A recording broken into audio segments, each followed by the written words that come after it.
देगलूर बिलोली के ज़िमनी इंतखाबात होने जा रहे हैं और तशहीरी मुहिम ज़ोरों पर है। आज यहाँ हम बात करने के लिए साबिक़ रियासती वज़ीर आरिफ नसीम ख़ान साहब के पास आए, उनसे बात करते हैं और यहाँ क्या कुछ माहौल वो देख रहे हैं और क्या कुछ इश्यूज़ को लेकर कांग्रेस पार्टी इंतखाबात में जा रही है, वो हम उनसे बात करते हैं। नसीम ख़ान साहब, आप भी यहाँ पे आए हैं, मुख्तलिफ़ प्रोग्रामों में हिस्सा ले रहे हैं, मजमूई तौर पर क्या माहौल आपको? ये बहुत अच्छा माहौल है और लोग वोटिंग के दिन का इंतज़ार कर रहे हैं। पूरे देगलूर विधानसभा के सभी समाज के लोगों ने तय किया है कि दोबारा इस बार भी उनके अंतापुरकर जी के जो बेटे हैं आशीष अंतापुरकर, जिनको कांग्रेस पार्टी ने उम्मीदवारी दी है, उनको वो भारी वोटों से जिताएंगे और बहुत अच्छा माहौल है। और 30 तारीख को जब वोट पड़ेगा तो कांग्रेस पार्टी भारी बहुमत से यहाँ पर चुन के जाएगी। आमतौर पे ये ऐसा रुझान पाया जाता है मुसलमानों में कि कांग्रेस पार्टी को अक्सर इंतखाबात में याद आती है, मुख्तलिफ इशूज़ में कांग्रेस पार्टी की तरफ से जितना काम होना चाहिए नहीं हो पाता। इसको आप क्या बोल रहे हैं? देखिए, कुछ शिकायतें रहती हैं। हम ये नहीं कहेंगे कि सारे के सारे मसाइल चाहे मुसलमानों के हों या दूसरी कौम और बिरादरियों के हों, सारे मसाइल हल हो जाते हैं। बहुत सारी दिक्कतें होती हैं, कोशिश की जाती है, लेकिन जो भी किया जा रहा है इस देश सिर्फ नांदेड़ के इलाके के लिए नहीं, सिर्फ इस विधानसभा के लिए नहीं, बल्कि पूरे देश में जो भी आज़ादी के बाद से आज तक जो भी काम हुआ है अक़लियतों की फलाह बहबूद के लिए, कांग्रेस की सरकारों ने ही किया है और किसी ने उस तरफ ध्यान नहीं दिया है। इस मुल्क में सेकुलर कानून, सेकुलर ढांचा बनाने का काम कांग्रेस पार्टी ने किया है। तो आज कुछ छोटी मोटी शिकायतें रहती हैं, लेकिन लोग भी समझदार हैं, क्योंकि आज मुकाबला भारतीय जनता पार्टी और आरएसएस की सोच रखने वाली केंद्र की सरकार मोदी सरकार से है। मोदी सरकार इस मुल्क को पूरी तरह से मुल्क की जमहूरियत को ख़त्म कर रही है, तार-तार कर रही है, कौमी एकज़हती हिंदू मुस्लिम एकता को तार-तार कर रही है। ऐसी सरकार को उखाड़ फेंकने के लिए आज पूरे मुल्क के लोग बेचैन हैं और उसकी शुरुआत नांदेड़ से हो रही है। देखते हैं कि पिछले चुनाव में बड़ी तादाद में मुस्लिम समाज ने कांग्रेस को वोट दिया था।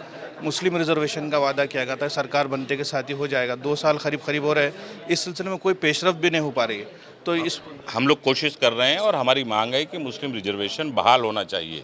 जो 2014 में हम लोगों ने दिया था, कांग्रेस एनसीपी की सरकार ने फैसला किया था और मुंबई की हाई कोर्ट ने भी उसे जायज़ ठहराया था। लेकिन जिस तरह से मराठा रिजर्वेशन को लेकर दिल्ली और सुप्रीम कोर्ट के अलग अलग ऑर्डर्स आ चुके हैं, 50% से ज़्यादा की अट को लेकर बहुत सारी फैसले आए हुए हैं, वो तमाम सारी चीज़ें सामने हैं। लेकिन बावजूद इसके हम सब की मांग है कि सरकार ने कुछ ना कुछ रास्ता निकालना चाहिए और मुस्लिम जो मागासवर्गीय मुस्लिम है, मुसलमानों में भी जो तबका पिछड़ा हुआ जो तबका है, उस तबके को रिजर्वेशन दिया गया था, उसको बहाल करना चाहिए। और एक चीज़ हम देखते हैं कि अलग अलग कमेटियां हैं, हज कमेटी है, माइनॉरिटी कमीशन है, इस तरह के बहुत से इदारे अभी सेट नहीं हो पा रहे, हालांकि 2 साल अरसा हो गया है। क्या ये तीनों पार्टियों की सरकार होने की वजह से कुछ मसाइल आ रही है या वजह क्या है? बिल्कुल ये जायज़ बात आपने कही है कि जहां 3 सोच वालों की सरकार और 3-3 पार्टी की सरकार बनती है, तो कुछ ना कुछ थोड़ा बहुत कोई भी फैसले लेने में ताख़ीर ज़रूर होती है, देरी ज़रूर होती है।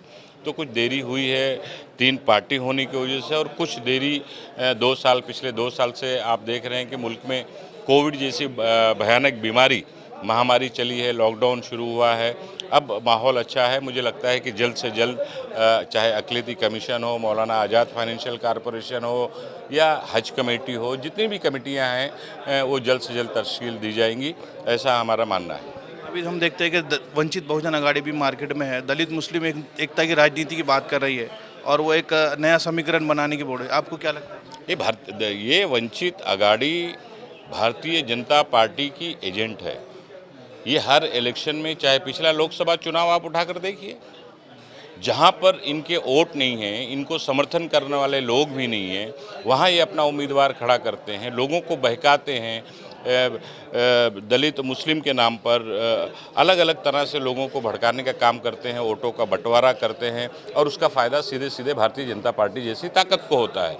तो ये नांदेड़ सहित, देगलूर सहित पूरे महाराष्ट्र की आवाम ने देखा है कि वंचित अघाड़ी जैसी पार्टी हो या एमआईएम जैसी पार्टी हो, ऐसी पार्टियों को वोट देने से जो सेकुलर ताकतें हैं उनको वो कमज़ोर होते हैं और बीजेपी जैसी पार्टी को ताकत मिलती है। तो कहीं ना कहीं लोग समझदार हैं और समझदारी से फैसला करेंगे। हमारे साथ उम्मीदवार भी है जितेश अंतापुरकर जी, हम उनसे बात करते हैं। जितेश, आपके लिए ये चुनाव वाकई एक बड़ी चुनौती है। आपके पिताजी के जाने के बाद पूरी जिम्मेदारी आप पर आ गई है। क्या मतदानों से कहना चाहते हैं, आपके क्या आज़ाद?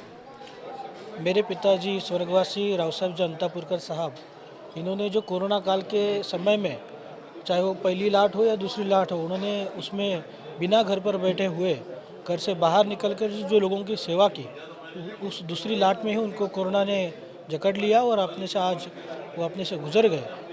उनके जाने के बाद ये उपचुनाव आज लगे हैं। सन्माननीय नामदार अशोकराव जी चौहान साहब, इनके नेतृत्व में आज ये चुनाव हो रहे हैं और मुझे लगता है कि आज हमारे नसीम खान साहब जी अब यहाँ पे आए हैं और आज का जो लोगों को जो रिस्पांस है, लोगों का रिस्पांस देखकर आज लग रहा है कि ये सन्माननीय नामदार अशोकराव जी चौहान साहब और मेरे पिताजी स्वर्गवासी राव साहब जी अंतापुरकर साहब, इन पर प्यार करने वाले लोग यहाँ पे ज़्यादा है और कांग्रेस पे भरोसा करने वाले, महाविकास आघाड़ी पे भरोसा करने वाले लोग यहाँ पर ज़्यादा है और उनके विश्वास को हम खरा उतरेंगे।